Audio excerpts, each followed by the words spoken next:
creio que todos, assim como eu, estão muito felizes de estarem presentes nesse momento de compartilhar, né, tantas experiências válidas, interessantes para o propósito de discutir água, floresta e paisagens. Acredito que alguns possam ter nesse momento algumas dúvidas, algumas perguntas. Eu acho que, primeiramente, para que vocês possam perguntar nos presentes a respeito das iniciativas que foram apresentadas aqui agora. Alguém gostaria de iniciar? Eu não queria fazer uma pergunta, não, eu queria fazer um comentário aqui, porque o reflorestamento lá do Arariscum tem sido feito basicamente com as mudinhas de marina, né? E quem vai comprar uma mudinha de marina recebe uma aula grátis, se der sorte de encontrá-la lá, tá? Tem sempre um brinde.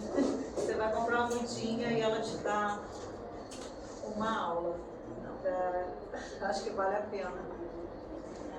Eu queria saber como que funciona, Maria. Eu achei muito uma aula, aulas e aulas a sua explicação. Muito obrigada. Assim, muito importante para a minha trajetória, que estou começando agora com a pedagogia oral, com a pedagogia do fazer sensato.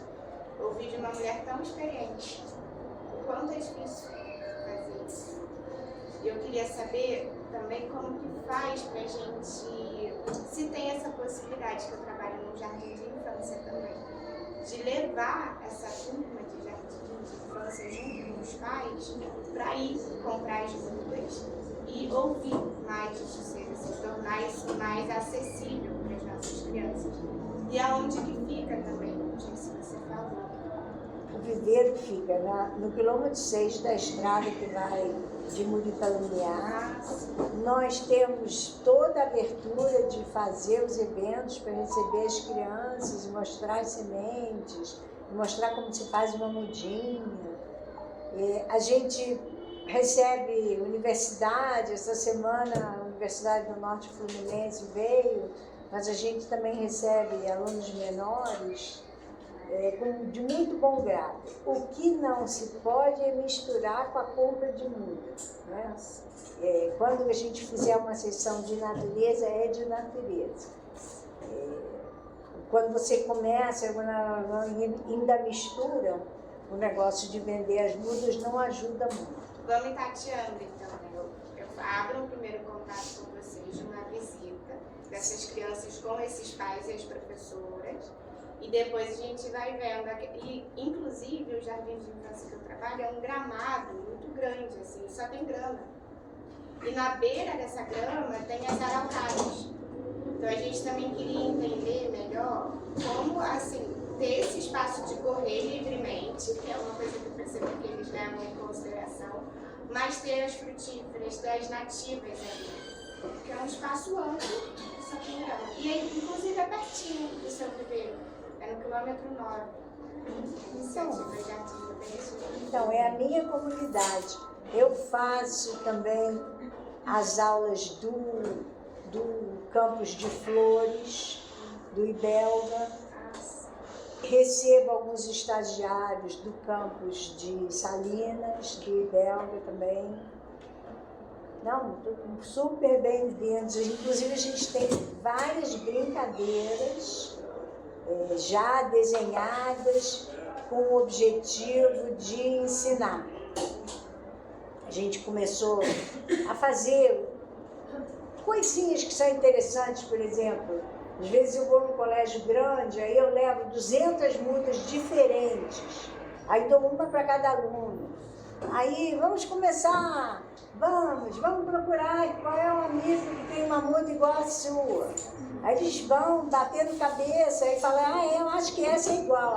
Não é, olha só, essa daqui, a face de baixo da folha é diferente e tal, até eles entenderem que toda aquela multidão tem uma muda diferente na mão. E aí já é mais fácil de você introduzir a questão da biodiversidade. Tem várias brincadeiras de memory game, de você conectar a árvore com o fruto da árvore nativa, né? E tudo assim, xiita de nativo. A gente não fala de nenhuma espécie que não seja nativa da nossa floresta do Rio de Janeiro, de Friburgo. Porque a gente só faz as mudas a partir das sementes coletadas na nossa região. Aproveitando aí o gancho, que você que está na Bermuda por enquanto, né? Fiquei encantada com a experiência. E aí a pergunta que não quer calar o tempo todo, acho que na maioria das pessoas aqui isso também deve estar ressoando, quantos livros você já escreveu? Os livros que eu escrevi são todos de economia. Ah, não, sobre esse assunto, nada. Então fica aqui não só a proposta, o incentivo para que você não deixe de registrar, de trazer todo esse histórico, tudo isso que você trouxe aqui, muito mais, num livro, para que possa não só favorecer as novas gerações, mas a todos nós. Então, foca nisso, não esquece, arruma um tempinho, arruma alguém para te assessorar, registra, nem que seja você falando e alguém escrevendo, às vezes tem um jeito mais rápido. Sim, sim. Né? Por favor, é um pedido que eu te faço. E você consegue, assim, um espaço lá, a subsistência de mudas ou tem ajuda também de verbas? Olha, tem, além da ajuda divina, a gente tem muita ajuda. A gente tem ajuda, assim, a gente tem pessoas que desenvolvem projetos de restauração e favorecem o viveiro no fornecimento para que a gente possa ter saída para as nossas mudas, porque a demanda é realmente pequena. A gente tem voluntários que vão trabalhar lá e aprendem e ajudam a gente, tiram vários pontos de estrangulamento ali, que a gente, o trabalho que a gente não consegue fazer. Eu tenho muita ajuda da família, todo mundo da minha família arruma uma portinha para entrar, um cuida do WhatsApp, o outro cuida da página, o outro planta, o outro capina, e nisso a gente vai juntando forças para sobreviver. Por enquanto, o viveiro não é lucrativo, porque quando as pessoas chegam lá para comprar, elas nem sabem onde elas estão. Você entra no viveiro, tem 300 espécies te olhando ali, sobre as quais você nunca ouviu falar. Então, a pessoa não sabe nem o que vai comprar. Mas lá é uma fundação, é uma associação? Lá sou eu. Lá sou eu, a produtora rural Marina Figueira de Mello. Que já é bastante coisa, hein? Não, mas vou te falar, aqui é associação, é verdade. E agora é você também. E com todo aquele pessoal das abelhas, né? É isso aí. O pessoal que voltou, ele está voltando. É isso aí. Quase parente, né? É isso aí. Fazendo uma ponte com o que foi dito na hora que você estava fazendo a sua exposição, eu trabalhei durante muito tempo com projetos de recuperação ambiental, de mitigação de impacto de hidrelétricas. Eu trabalhei para algumas pessoas, inclusive algumas de Friburgo, que tinham interesse em que não desse certo. O interesse era, não, se não funcionar agora, eles contratam a gente de novo. Então, se as árvores morrerem, não tem problema. Era aquele fingir que está sendo feito, mas de fato não estar fazendo, né? Isso me incomodava muito. E eu aprendi em São Paulo técnicas de nucleação, que vai além do reflorestamento com plantios. E aqui no Rio havia uma resistência muito grande. Não, nucleação é problemático, nucleação é mais barato. Mas é bom, mais barato para quem está fazendo é melhor, porque você pode investir mais e melhor no que está sendo feito. Então existe sim um desinteresse coletivo, quando esse desinteresse ele é economicamente mais rentável. Né? Então, eu lembro, num pequeno projeto de recuperação, lá no seu um colega que está com um projeto aqui em Friburgo, a prefeitura pediu para ele plantar 30 mudas, que ele ia cortar uma árvore no local. E ele chegou para mim, eu já comprei as mudas, passei na beira da estrada ali no Pramuri e já comprei as mudas. Só que a recuperação dele é dentro de uma área já florestada e era só para plantar umas juçaras e tal. E ele apareceu com um monte de árvore, de sol, e todas da mesma espécie, que ele falou, cheguei lá e comprei. Eu quero essas. E levou, sabe? Aí eu falei assim, mas não, a prefeitura falou, são 30, estão aqui as 30. Eu falei, cara, não funciona dessa forma. Não é isso, não é só atender uma exigência que está no papel. tem todo um dinamismo ecológico por trás disso, que você está jogando seu dinheiro fora e você está cumprindo uma exigência. Mas é só para dizer, plantei 30. Se aquelas 30 vão vingar ou não vão, eu acho isso muito primoroso na sua fala. Essa preocupação de uma pessoa que é dona de um viveiro, mas pelo meu entendimento, o objetivo central não é vender mudas, né? É ensinar uma ideia por trás dessas mudas. Então achei fabuloso para mim, assim, é um trabalho excepcional, assim como as duas outras iniciativas, fazendo uma ponte, né? Eu acho que todas as iniciativas têm uma coisa que pode ser apresentada, talvez não tenha ficado tão claro nas apresentações, quais foram os principais desafios e quais foram as principais soluções de cada um. Qual o principal desafio e a principal solução de toda a história de cada um dos projetos até o presente momento. Posso aproveitar então e emendar na sua pergunta aí, talvez complemente? Bom, primeiro, todas as falas trazem questões absolutamente importantes para o nosso conhecimento, né? E para o nosso aprendizado. A gente está num processo permanente de aprendizado. Eu queria saber se a gente está fazendo direito o dever de casa. E onde estão as nossas falhas, né? Complementando. Mas, além disso, Friburgo é uma região importante de área de Mata Atlântica, né? E tem uma pressão muito forte do setor de especulação imobiliária. Somado a isso, nós temos 254 áreas de risco, o município com a maior quantidade de áreas de risco. E praticamente não temos projetos habitacionais sustentáveis e tudo mais. Somado a isso, a especulação imobiliária ocupa as melhores terras. Né? Acho que a possibilidade do município utilizar melhor o direito de preempção, ocupando as áreas que ainda estão aí, poderia ser melhor explorado. Eu queria saber também, nesse contexto, se o município pode ser um mentor de RPPNs. O município não é uma figura individual, figura física individual, né? Muda de prefeito para prefeito, mas se isso é possível, e se a gente tem condições de criar alguns nós temos parques, né? Talvez mal aproveitados, mas temos ainda áreas verdes. A gente pode fazer conexão dessas áreas, a gente tem essa possibilidade. Que tipo de ação a gente poderia implementar nesse contexto? Eu já conheci lá, né, o espaço do viveiro, absolutamente importante. Conheci pouco, né? A gente tem muita coisa mais para a gente conhecer. Mas eu queria, complementando o que você colocou, fazer também essa pergunta. Eu não sei se dá para responder, né? Porque é muito complexo isso tudo, né? Bom, eu posso me adiantar então e tentar responder algumas coisas que você muito bem colocou, e eu acho que tudo está ligado, né? Como eu havia colocado antes, nós apresentamos já na Câmara dos Vereadores um projeto, né? A sugestão de um projeto da criação das RPPNs municipais.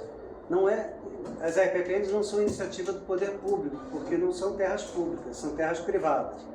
Então, cabe ao proprietário tomar essa iniciativa. Se nós tivermos um mecanismo, uma burocracia que facilite a criação das RPPNs, o município pode ser um grande parceiro nisso daí. Então, uma das coisas que a gente sempre esbarra, em termos de dificuldades, por exemplo, é no georreferenciamento, né? Que você tem que pagar alguém para medir direitinho, fazer um memorial descritivo disso daí. Então, se o órgão ambiental colaborar com isso, dentro da lei, que o ICMS verde é para isso, né? Não é nenhum favor que está fazendo, nós temos uma verba destinada, criada para isso, então isso poderia facilitar muito a criação de novas RPPN. Toda unidade de conservação, por lei, tem que ter um plano de manejo. Como é que aquilo vai funcionar, para que serve, quais são as finalidades, se está cumprindo as finalidades, aquilo tem que ser revisto depois de um certo tempo para ver se aquelas finalidades estão sendo realmente efetivadas ou não. Isso tem um custo, que seria injusto recair sobre o proprietário exclusivamente, porque o benefício é da sociedade. Para isso também serve o ICMS ecológico, repassar. Então, questão das áreas de preservação, da ligação das áreas de preservação, também apresentamos um sistema. Está prontinho, mas serve como um arcabouço, um esqueleto para que a sociedade venha discutir, né? De um sistema municipal de unidades de conservação, como integrar, quais são as unidades de conservação, como integrá-las, como fazer com que elas possam ser complementares. Então, eu acho que a gente está nesse caminho. Então, eu acho que esse tipo de iniciativa, esse tipo de discussão vai fortalecer, né, tanto a criação de unidades de conservação públicas no Sistema Municipal de Unidades de Conservação, como as privadas também, que são as RPPNs. Queria fazer aqui uma observação em relação à questão das RPPNs, que existe uma falsa impressão de que as RPPNs, que o proprietário perde a propriedade da terra quando cria uma RPPN. Isso não é verdade, não é assim, tá? À medida, inclusive, que existe uma conscientização maior da importância da preservação do meio ambiente, hoje já existe uma modificação de que a terra, você está agregando valor à terra, porque você já está preservando aquele território. Então, muitas vezes, alguém que tem o interesse em adquirir uma terra com esse viés, com essa função, já vai encontrar aquela área preservada. Então, ele já não vai precisar ter um custo para isso daí. E a gente quer facilitar também com a participação do município. E também complementando, né, a falação da Janaína, que eu achei super interessante, porque essa iniciativa da Ecovila, ela aponta, né, numa direção, né, vocês estão de parabéns, porque ela aponta numa direção de quase que de uma propriedade coletiva daquele território, né, e mostra que talvez, né, eu acredito, mas eu acho que a sociedade ainda talvez precise aprofundar isso daí. As nossas soluções para esse tipo de questão vão se dar muito mais a nível coletivo do que individual. Então eu acho que é uma iniciativa assim muito bonita, exemplar, né, em que eles estão com as suas próprias vidas, né, mostrando e apontando para esse caminho. Vocês estão realmente de parabéns. Então, uma última colocação, né, é que a nossa RPPN, né, com a inestimável colaboração também da Marina, nós estamos envolvidos em alguns projetos, né? Nós fizemos o RPPN Viva, né, de identificação da flora e de capacitação, né, de identificação. Nós fizemos também, estamos agora fazendo, né, uma restauração florestal, estamos plantando 6.000 mudas, né, de mudas nativas, né, inclusive dos viveiros e de outros viveiros também, porque é importante fazer essa diversidade entre os próprios viveiros, né, e estamos lá plantando com o Instituto Internacional de Sustentabilidade e o Caminhos da Mata Atlântica, nessa parceria muito bacana.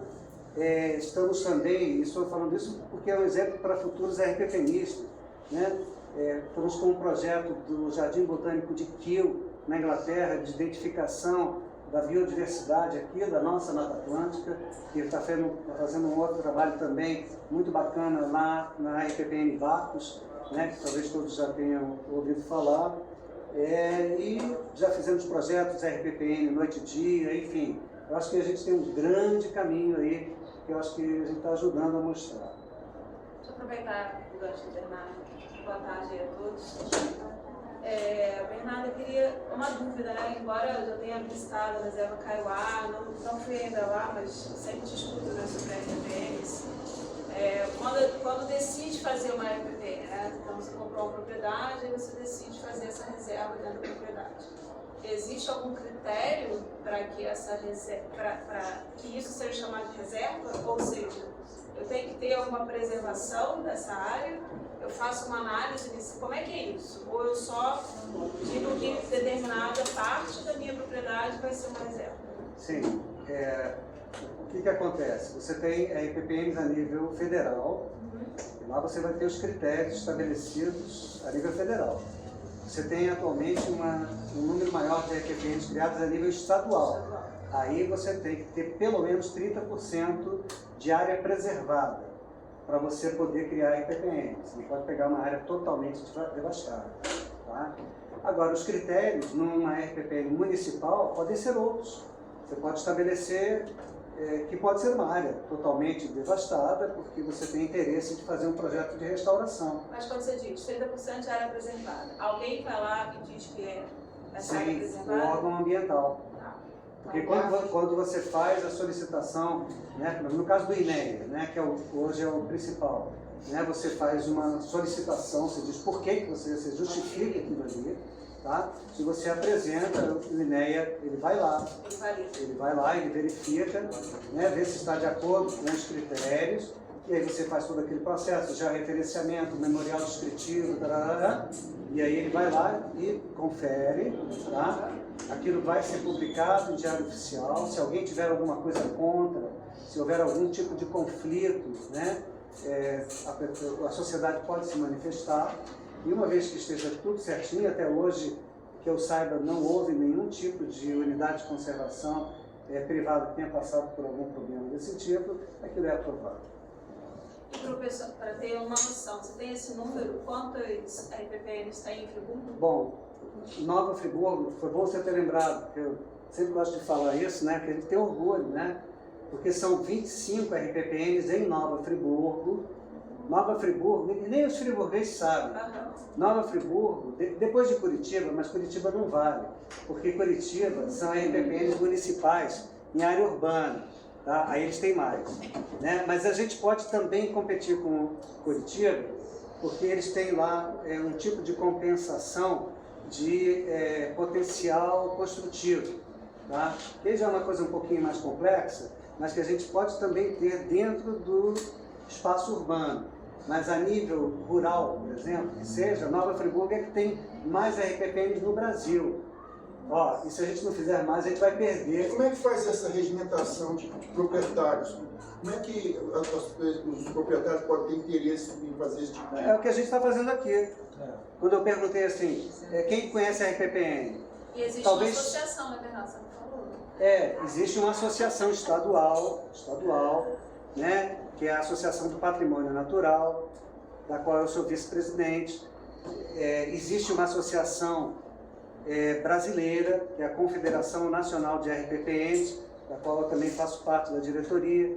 Então, assim, a gente procura divulgar em espaços como esse. Eu garanto que hoje aqui todo mundo já sabe o que é uma RPPN. Então a gente vai ter aí novos colaboradores. E nesse encontro sempre vai aparecer alguém que tem uma área que de repente vai despertar. A gente fica torcendo para isso, por né? isso que eu provoquei a pergunta. Claro. Inclusive das unidades de conservação, né? Acho que é válido também a gente... Eu estou estudando esse tema agora porque eu levo para as escolas, né? Você estava falando. Então o próximo tema que a gente vai abordar é exatamente as unidades de conservação, que é um tema que é muito pouco falado nas escolas, que ninguém sabe o que é. Por exemplo, todo mundo acha que uma APA é super preservada e não é de menor preservação. Então, dentro das áreas de conservação, é uma de menor preservação. Então, tudo isso a gente tem monumento, a gente tem parque, a gente tem uma opção de coisa em Friburgo e ninguém conhece nada. É verdade. Ana, você está sendo ótima. Obrigado. Deixa eu só colocar aqui uma coisa, um detalhe importante. Quando a Ana fala, por exemplo, de uma APA, de uma área de preservação ambiental, é uma área de uso sustentável. Exato. Você pode ter atividades econômicas, que a sociedade tem um certo controle sobre aquilo. Mas uma RPPN, aqui no estado, ela é de proteção integral. Então ela funciona como um parque. Claro que o proprietário não precisa colocar toda a sua propriedade como RPPN. Ele pode designar 1% ou 99%, não importa. Aquela área que ele designar vai ser de proteção integral. Então aquele território vai estar protegido. Obrigado. Vou passar para a Lívia, que me pediu para fazer uma pergunta. Eu queria fazer só uma pergunta também, e eu fiz uns comentários também, pegando o gancho que você falou, que eu achei realmente excepcional o trabalho de vocês, incrível, que vocês promovem, que vocês comentam. E assim, tem um educador que tem um canal no YouTube que ele pega assim, fala muito sobre assuntos variados, mas ele também fala um pouco dessa questão, uma crítica também que ele faz, que muitas pessoas pegam esse gancho da espiritualidade para falar de transição planetária e tudo mais, e ele fala muito dessa questão que às vezes as pessoas querem mudar o mundo, né? E aí ele pergunta, que mundo? Que mundo vocês querem mudar? Porque eu achei muito interessante esse trabalho, Janaína, porque ele fala muito nesse vídeo que tem no canal dele, que quando as pessoas perguntam isso, eu quero mudar o mundo, que mundo? Você vive uma realidade às vezes tão diferente da do seu vizinho. Às vezes você nem vê o seu vizinho, você nem passa por ele no dia a dia, você nem conhece o seu vizinho, você vive numa outra realidade da dele. E essa intenção, isso que você falou, dessa questão da vizinhança que vocês estão construindo lá, essa intencionalidade, né, essa coisa orgânica que vocês colocam lá, é incrível. E eu queria assim, estender esse comentário com uma pergunta para os três, né, que eu achei extraordinário o trabalho de vocês. Como que vocês enxergam esse legado que vocês estão deixando também para milhares de pessoas, várias gerações agora que estão vindo? Vocês acreditam que é possível a gente começar a reverter esse processo, né?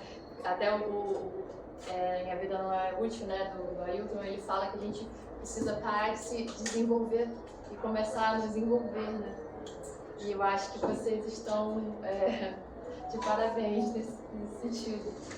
E eu queria que vocês comentassem um pouco sobre essa questão também, já usando essa questão das novas gerações.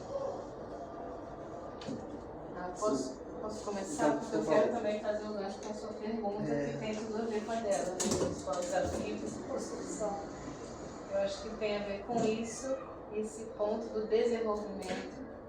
Toda vez que eu escrevo essa palavra, eu coloco o DES entre parênteses, porque eu acho que o convite, a necessidade dos nossos tempos de envolvimento. E coloco como, assim, é a minha percepção, né? Não posso falar pelo coletivo, mas eu imagino que o principal desafio seja humano, cultural, né? Tudo que está entranhado na gente em relação à utilização, né? Uma coisa da terra útil para me servir, né? Em relação nossa com os animais, com as pessoas, né?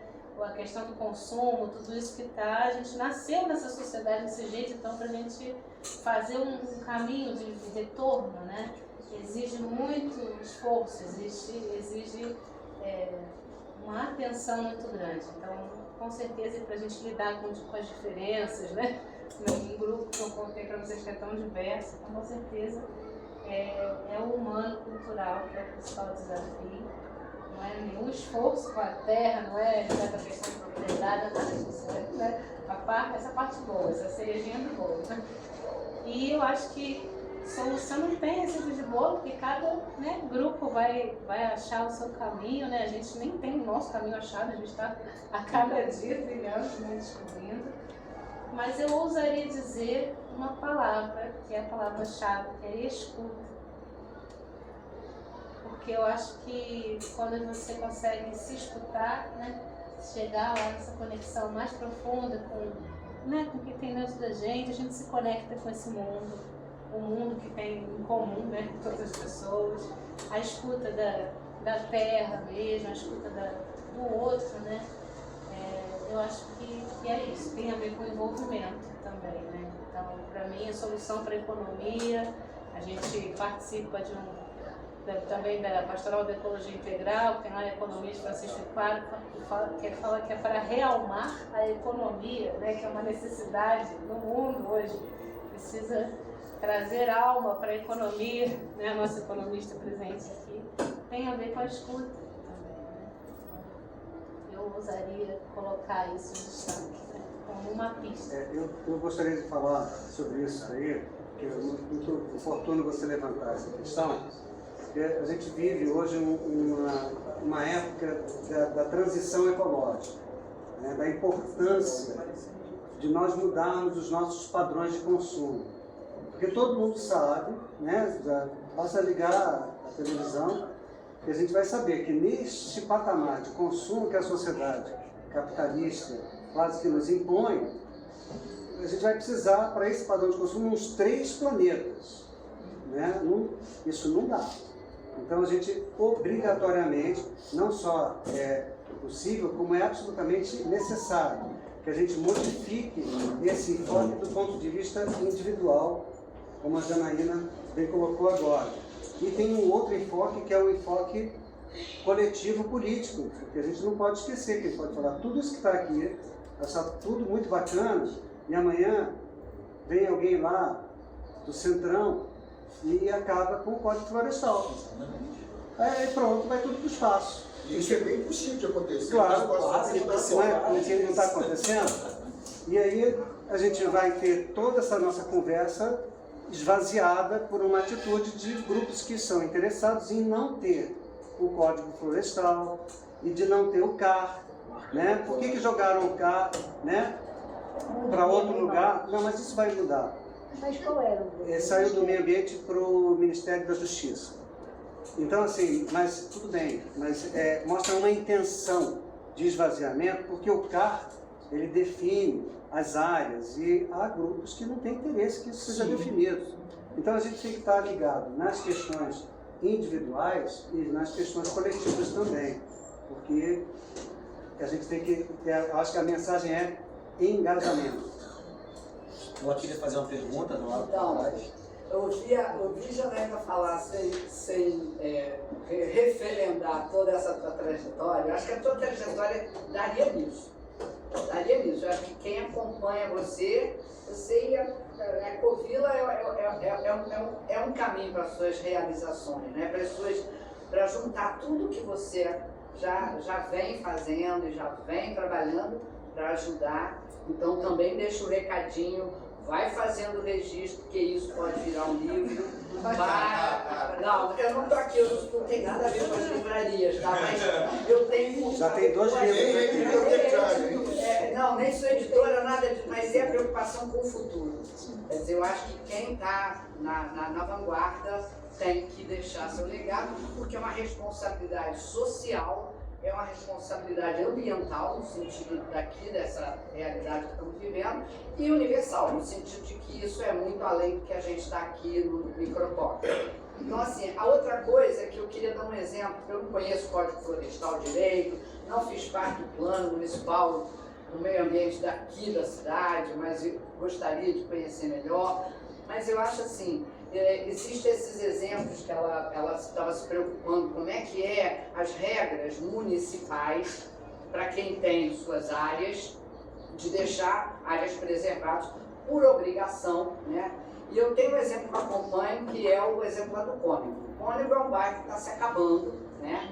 Então tem um senhorzinho que é proprietário de muitas terras lá, e ele vai vendendo e vai fazendo, e agora tem uma área enorme, vai virar um super condomínio com 24 casas e casas aqui, casas ali. E ele diz, à torta e à direita, que não, ele tem a área preservada que é obrigatório de ter, que é uma faixazinha de floresta, onde tem construção aqui, e agora está surgindo um condomínio lá atrás enorme, mas ele tem aquilo para mostrar que ele cumpre a regra. E aí, a minha pergunta é, existe fiscalização? O IBAMA vai lá, autoriza, faz tudo direitinho, mas depois fiscaliza, depois acompanha, porque aquilo está se tornando, eu não sei a cascatinha, mas o cônigo, o alto do cônigo, como eu chamo ali, está se acabando. Não existe mais as poucas árvores, os animais estão indo embora, é uma tristeza, assim, você fala, caraca, o que está acontecendo? E não, na minha opinião, não há fiscalização. Então a minha pergunta é sobre fiscalização. Até que ponto denúncias podem ocorrer, mas vai ecoar em quê? Né? E o senhorzinho acabou de lotear aquilo lá, que tá uma tristeza. Quem passar por lá vai ficar de boca aberta, porque é triste. Eu acho que essa sua questão é uma questão, deixa eu só colocar, desculpa, Ana. Essa questão é muito importante. Eu acho que sai um pouco do escopo aqui da nossa. Acho que o Cláudio Damião pode falar muito melhor sobre isso daí. Mas na linha ambiental já vai entrar na esfera dele. E aí, o que eu posso dizer, aí já como integrante também do comando, tá? É que assim, o município tem um zoneamento. O município tem um zoneamento que diz aonde que pode ser construído, aonde tem que ser preservado, né? Agora, o zoneamento, ele, se não tiver a participação da sociedade, aquilo vira uma folha de papel com um monte de riscos que vão ser transgredidos a toda hora. Então não adianta a gente ter um zoneamento lindo, maravilhoso, Porque quando um determinado interesse econômico se sobrepor, né, ao interesse coletivo, pode acontecer exemplos como esse que você está falando. Queria registrar aqui a Priscila da RPPN Kaiowá, né, que também é super parceira, né? O Hugo estava aqui, acabou dando uma saidinha, são outros RPPnistas super ativos aqui em Nova Friburgo. Eu queria responder a Damiana quando puder. Não, na verdade eu só queria ressaltar que, assim, para mim foi uma surpresa. Eu fui conselheira durante 2 anos também, junto com o Bernardo, no Conselho Municipal do Meio Ambiente. Está fazendo falta. Talvez uma próxima. Uma surpresa, né? Porque a gente não... Aí eu me coloco como... só fui procurar saber essas informações quando eu estava no Conselho e conheci um pouco mais da estrutura do nosso executivo. Né? E aí eu descobri que uma única secretaria é responsável por fiscalização imobiliária e meio ambiente. Então a nossa secretaria municipal hoje, ela tem muito mais coisa além disso que eu estou falando.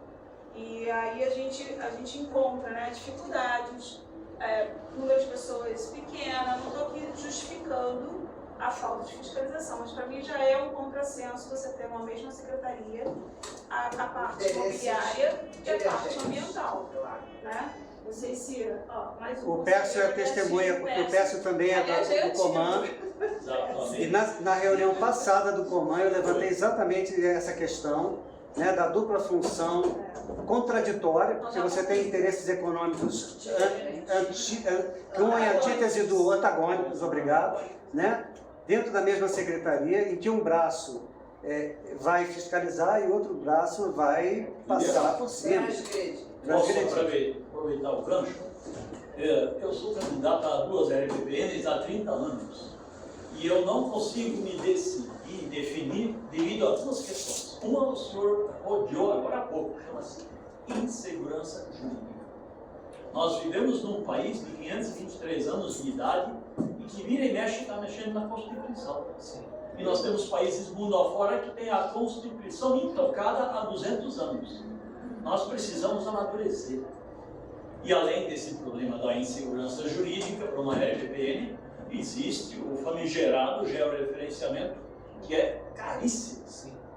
Eu fiz um cálculo da minha propriedade, sinceramente, não consigo que a concordância de pessoas herdeiras no futuro possam concordar comigo. Então precisamos amadurecer isso. Esse é o meu ponto de vista. Gostei muito de estar aqui.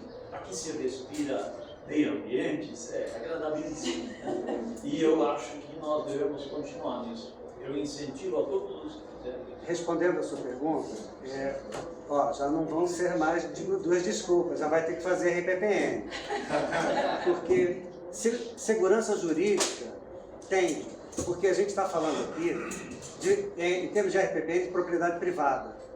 E no Brasil, propriedade privada acaba sendo uma coisa muito sagrada, né? Tudo bem, sem entrar em maiores considerações. E, em segundo lugar, o custo do georreferenciamento caiu absurdamente. Tá?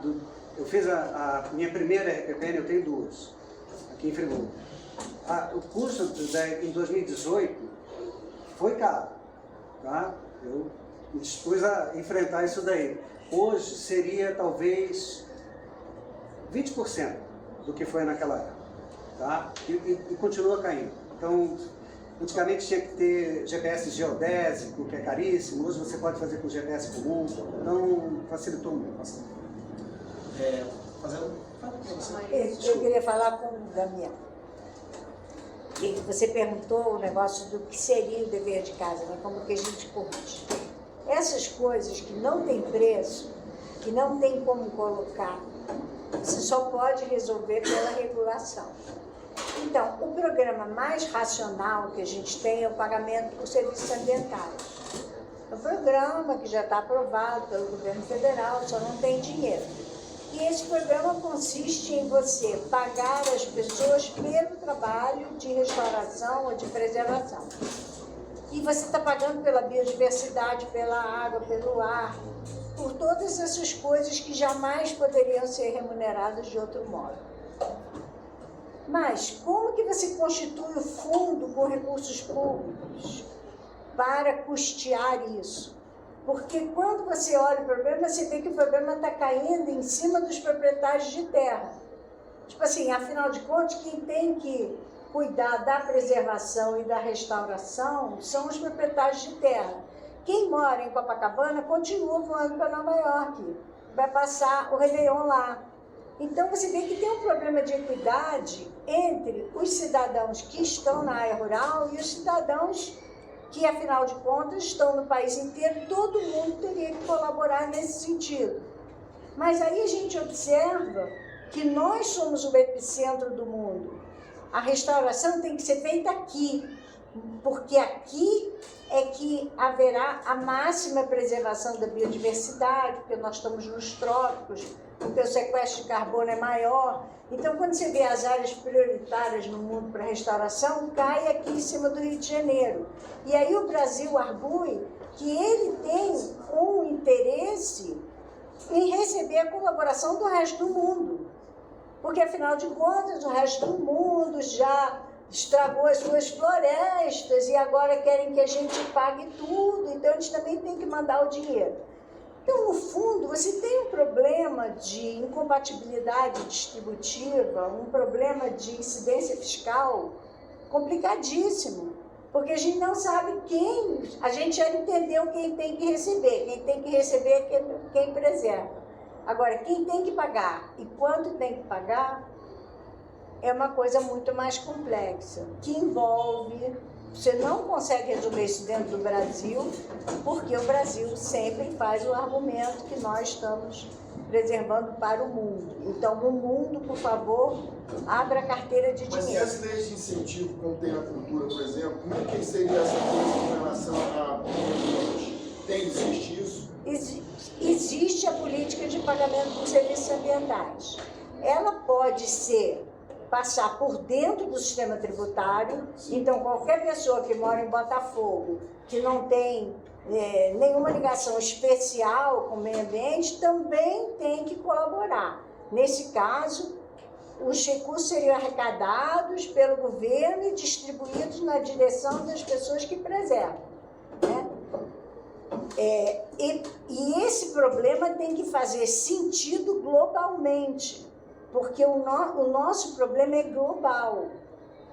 Então, na conversa de a farinha é pouca, meu pirão primeiro, você não consegue formar politicamente a colaboração, porque são países diferentes, cada um tem um interesse e a gente quer que as pessoas... A gente também não quer fazer tudo sozinho, o esforço vai ser todo do Brasil e a gente vai preservar para o mundo inteiro.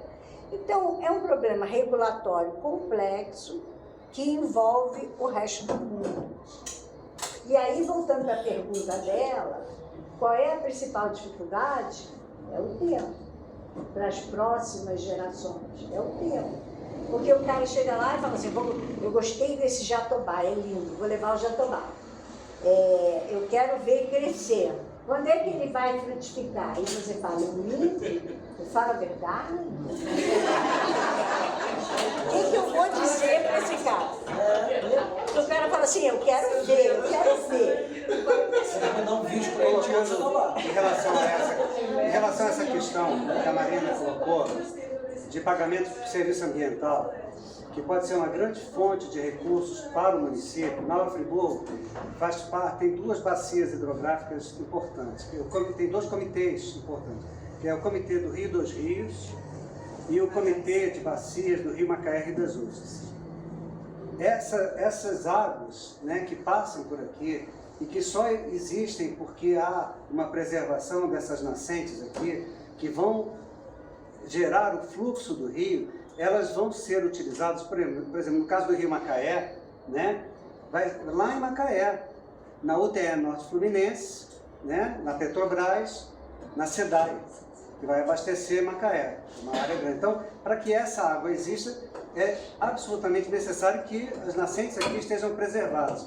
Então, isso pode ser e já existem cálculos para isso e tal.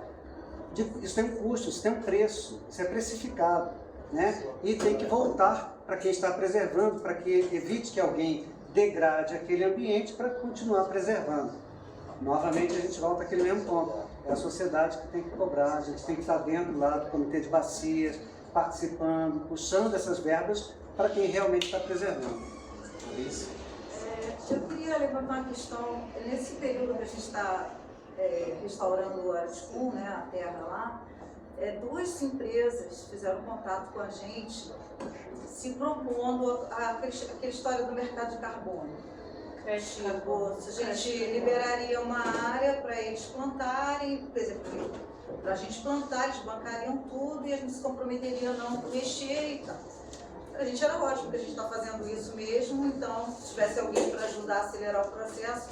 Só que quando chega lá na frente, o negócio para, porque eles estão interessados em áreas grandes, tipo 100 hectares. Porque eles são garimpeiros, né? São empresas que procuram propriedades que estejam dispostas a liberar uma área para plantio, para que empresas grandes que tenham algum passivo ambiental cumpram com a legislação. Só que quando eles se deparam assim, não, a gente tem, sei lá, talvez por cima aqui uns 10 hectares. Aí...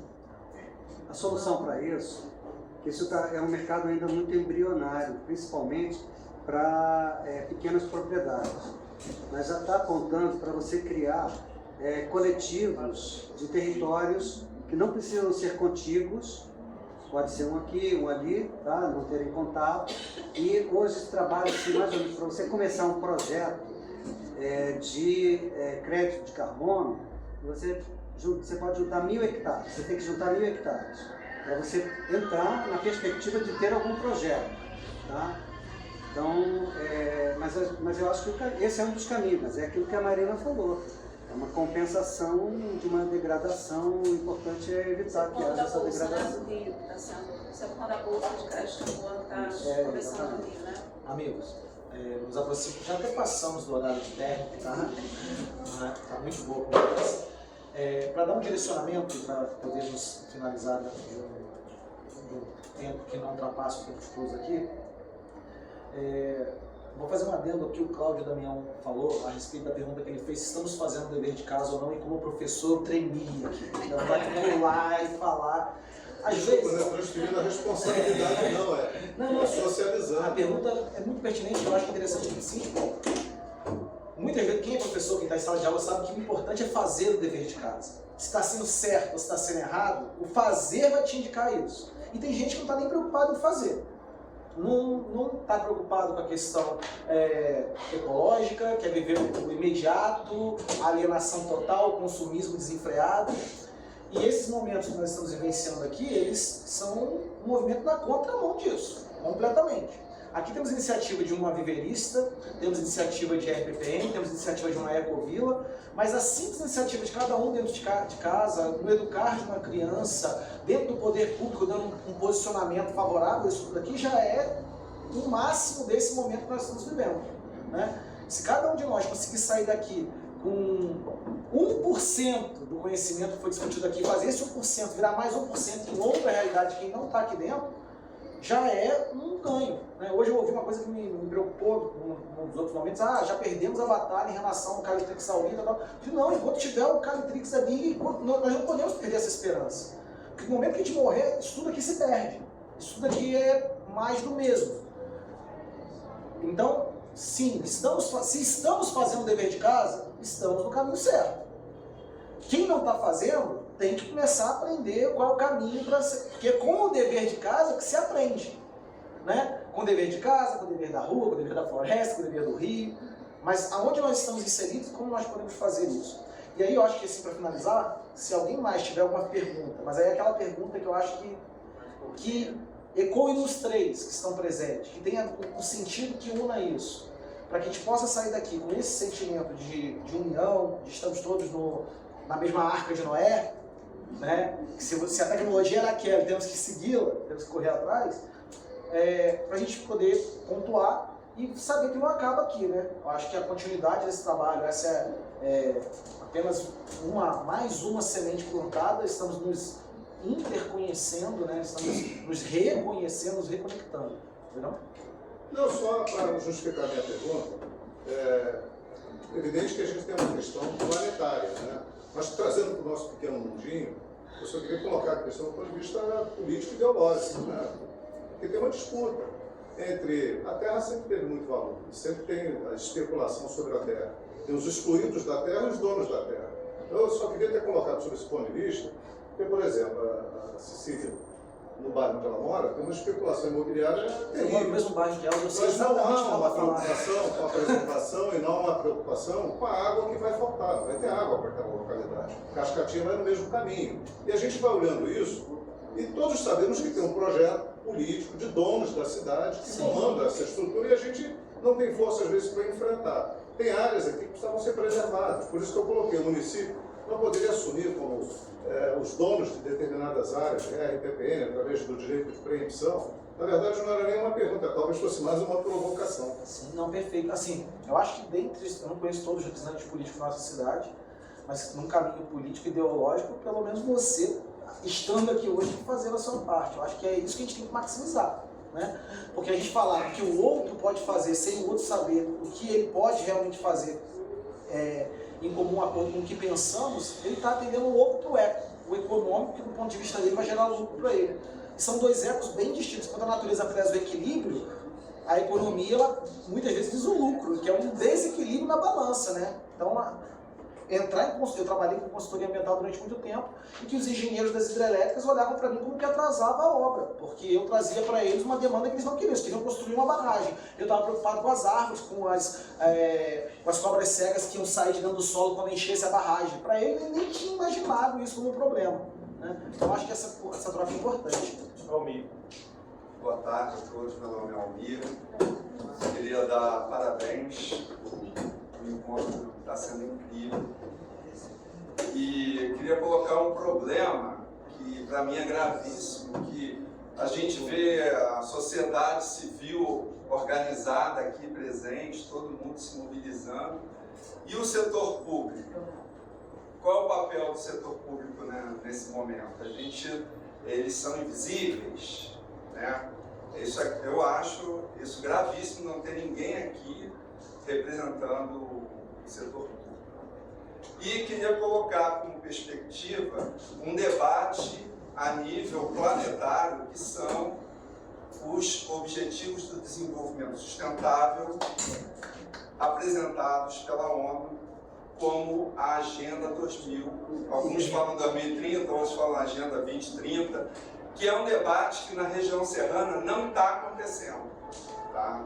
Então a gente tem um programa, esse programa ele é importantíssimo a gente começar a discutir isso entre nós, e é essa perspectiva que talvez esteja faltando para a gente. Muito bem.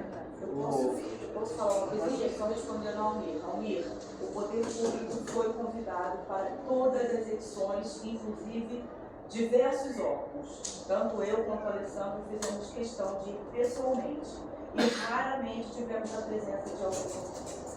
E a gente continua a discussão. É normal dos eventos ambientais, tá? Né? Mas a gente convida todos. Mas a gente vai tocando, vai fazendo o nosso dever de casa. Assim, o poder público, às vezes, ele acerta alguma coisa. Esse ano, o tema da Semana de Ciência e Tecnologia, que termina lá em novembro, outubro, novembro, é as ciências básicas para o desenvolvimento sustentável, com foco nos ODS, nos 17 ODS.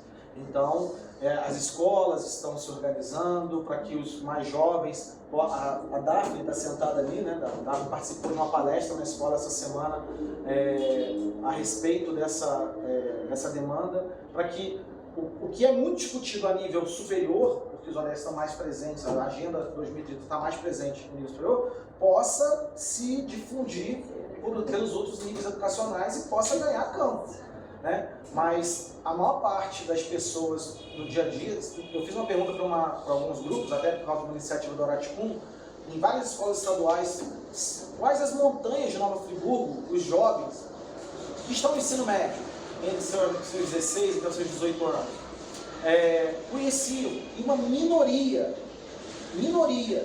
de cada turma de 30 alunos, 2, 3, subiram alguma montanha da cidade, conhecem alguns espaços, e eles vivem numa cidade cercada por montanhas. Então, o trabalho é árduo, o trabalho é... A gente não pode contar... Eu acho que a iniciativa individual, ela é muito mais poderosa do que a pública, nesse sentido, nesse momento que nós estamos vivendo, porque é através da individual que a gente vai movimentar a pública, porque, como foi dito, a maior parte das coisas relativas ao meio ambiente, cadê o poder público? Queria deixar uma proposta. Ótimo. Eu acho que roda de conversa, vai rodando, vira alguma coisa. Eu não sei se está embutida na proposta da feira, que a feira está sendo mensal. Então, ela pode culminar num fórum. Um fórum que reúna toda essa gente, mais de todo mundo que lida com o meio ambiente aqui. Desse fórum vão sair propostas, dessas propostas saem um documento, será entregue para quem vai engavetar ou não importa, mas faça um fato social na cidade, que essas propostas sejam entregues para o Conselho Municipal de Meio Ambiente, para o cara do meio ambiente do governo, para as instâncias estaduais e federais, e a gente, de Friburgo, lança pelo menos sementes, espalha sementes, outro tipo de viveiro, mas é um viveiro que pode, em algum, chegar na cabeça de alguém, eu acredito nisso. Então, assim, eu deixo aqui essa proposta no fórum futuro. Só te respondendo, a gente tem dentro do projeto, foi pensar numa ação de extensão, não sei se eu apresentei o Alan, que está aqui representando o FRJ.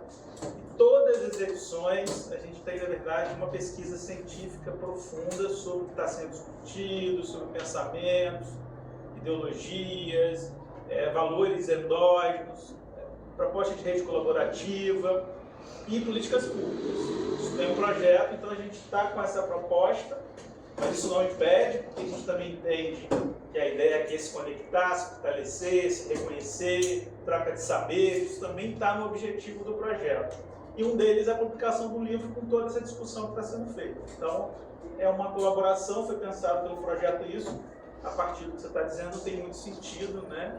E também está aberto para as pessoas continuarem, estar se conectando. O fórum envolve a comunidade, a sociedade, talvez seja um caminhozinho. É possível E essa acolher essa publicação, proposta? além de impressa, ela estará disponível. A sugestão ela vai ser sintetizada no livro que vai ser apresentado, entregue ao poder público, enfim.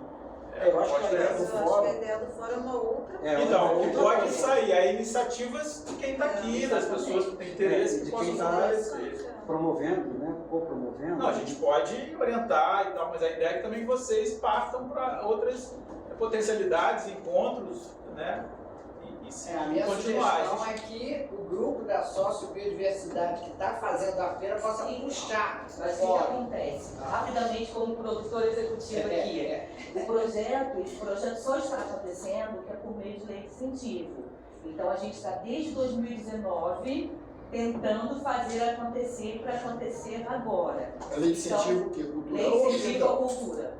Tá? É isso que eu perguntei para ela. Mas também tem a lei de incentivo ambiental. A questão é que, assim, são esses trâmites que demoram bastante, tanto que estamos na verdade, isso surgiu em 2016, em 2019 começamos a pensar nesse projeto e só agora conseguimos realizar, desde fevereiro até agora.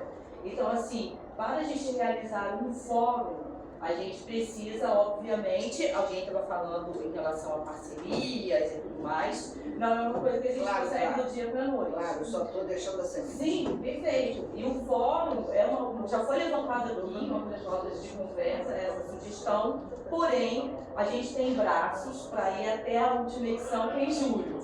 Depois é um outro momento, e por isso que talvez a Alessandra tenha falado isso, que vocês também podem tomar a iniciativa. E a gente, enquanto grupo mobilizador da sociobiodiversidade, possa contribuir de alguma maneira. Mas para a gente transformar isso num projeto, porque no fórum nós teremos desdobramento, né?